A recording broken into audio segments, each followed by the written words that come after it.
Assalamualaikum warahmatullahi wabarakatuh. Perkenalkan, nama saya Almira Rahma. Saya adalah calon guru penggerak angkatan 7 dari SMA Negeri 1 Suranenggala, Kabupaten Cirebon.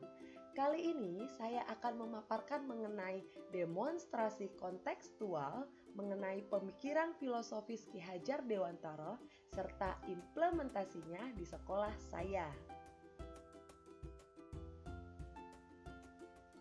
Tujuan pendidikan menurut Ki Hajar Dewantara adalah menuntun segala kekuatan kodrat yang ada pada anak-anak agar mereka dapat mencapai keselamatan dan kebahagiaan yang setinggi-tingginya baik sebagai manusia dan anggota masyarakat.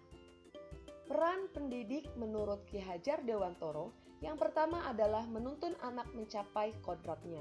Dalam menuntun anak, harus dapat disesuaikan dengan kodratnya, yaitu kodrat alam dan kodrat zaman.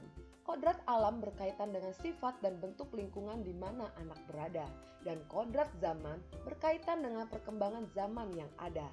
Dalam hal ini, menuntun harus disesuaikan dengan kodratnya.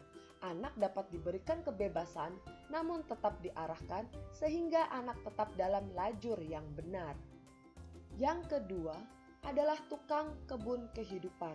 Ki Hajar Dewantara mengibaratkan peran pendidik seperti seorang petani atau tukang kebun, dan anak-anak seperti biji tumbuhan yang disemai dan ditanam oleh petani atau tukang kebun di halaman yang disediakan.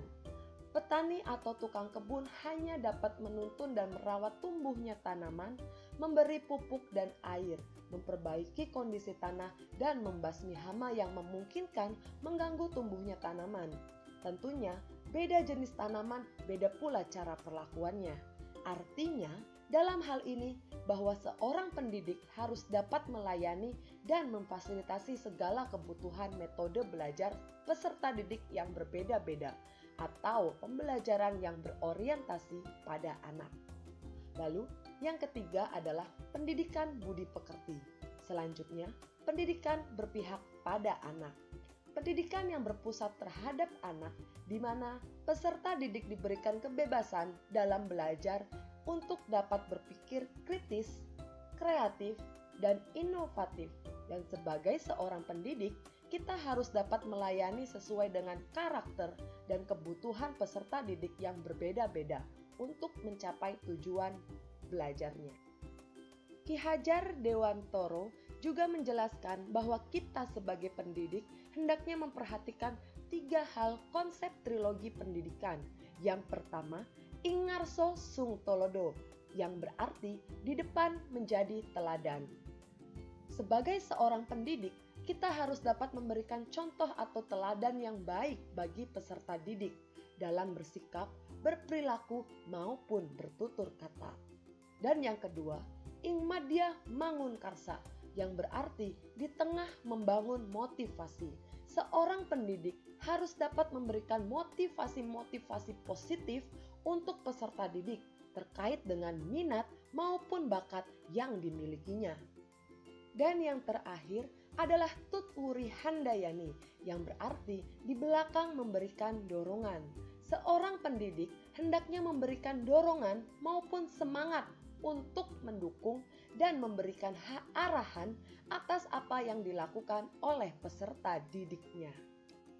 Untuk mencapai tujuan pendidikan, berbagai program telah kami jalankan di sekolah. Di antaranya, yang pertama, menuntun dan mengarahkan peserta didik sesuai dengan minat dan bakat melalui kegiatan ekstrakurikuler yang beragam.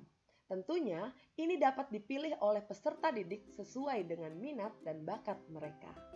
Salah satu contohnya adalah ekstrakurikuler kesenian. Adalah salah satu program ekstrakurikuler yang diwujudkan oleh sekolah demi memberikan wadah bagi peserta didik untuk dapat mengembangkan minat mereka terhadap kesenian. Karena di sekolah kami, minat kesenian sangat amat besar. Ini adalah sebagai bukti implementasi terkait dengan menuntun peserta didik sesuai dengan kodrat alamnya.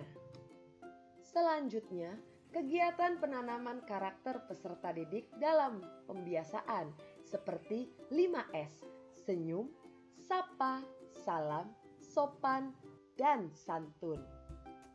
Selanjutnya, sebagai seorang pendidik tidak hanya memberikan ilmu saja, tetapi juga memberikan nilai-nilai karakter yang berbudi pekerti.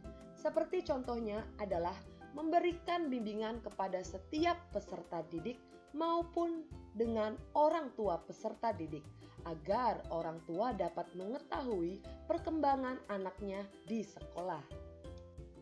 Selanjutnya, implementasi yang dilakukan di sekolah saya adalah pembiasaan cinta tanah air, berbagi, dan religius. Seperti contohnya adalah mengikuti upacara bendera setiap hari Senin dan mengadakan bakti sosial untuk masyarakat di sekitar sekolah yang tidak mampu.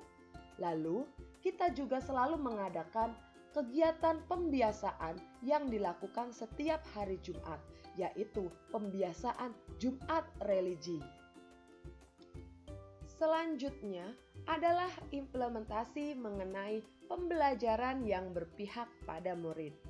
Dalam kegiatan pembelajaran yang saya lakukan adalah memberikan pembelajaran yang variatif dan inovatif dengan memanfaatkan teknologi dan memanfaatkan fasilitas yang terdapat di sekolah. Ini adalah bukti implementasi peserta didik terkait dengan perkembangan zaman dalam bidang kemajuan teknologi. Dalam menerapkan pemikiran Ki Hajar Dewantoro di sekolah, tentu saja tidak luput dari kesulitan dan tantangan yang saya hadapi.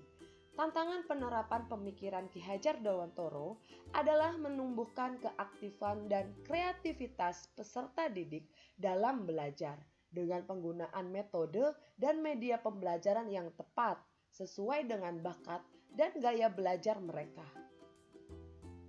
Solusinya adalah mengupgrade diri sendiri dengan cara mengikuti pelatihan-pelatihan dan mengikuti seminar yang diadakan oleh pihak sekolah maupun pihak luar. Itulah demonstrasi kontekstual mengenai pemikiran filosofis Ki Hajar Dewantoro dari saya. Tetap semangat dan salam guru penggerak.